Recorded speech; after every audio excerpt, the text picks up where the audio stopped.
তো গাইনোকোমাস্টিয়ার ক্ষেত্রে আমরা যেটা করি সেটা হচ্ছে যে আমরা ব্রেস্টের লাইপোসাকশন করি এবং এটার সাথেই একটা সার্জারি করি, সেটি হচ্ছে গ্ল্যান্ড রিমুভাল। এখন আসলে এই দুইটা সার্জারি একত্রেই করা হয়, লাইপোসাকশন অ্যান্ড গ্ল্যান্ড রিমুভাল।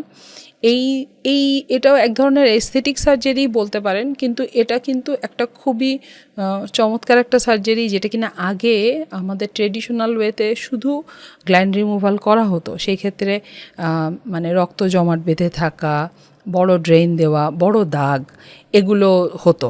কিন্তু এখন এই যে টেকনিকগুলো অ্যাপ্লাই করাতে এখন চমৎকারভাবে কিন্তু খুব দাগমুক্ত থাকে এবং বড় কোনো হ্যাসেল হয় না। দেখা যায় 1 সপ্তাহের মধ্যেই রুগীরা আবার মনে করো টেবিল ওয়ার্কে চলে যেতে পারে। 4 থেকে 5-6 সপ্তাহের মধ্যেই দেখা যাচ্ছে যে সে সুইমিং, এবং 6 থেকে 8 সপ্তাহের মধ্যে আবার হেভি এক্সারসাইজে ফেরত যেতে পারে। তো হ্যাঁ, গাইনোকোমাস্টিয়া ট্রিটমেন্ট তো অবশ্যই আমাদের দেশে এখন হচ্ছে এবং আমরা প্লাস্টিক সার্জনরা করছি।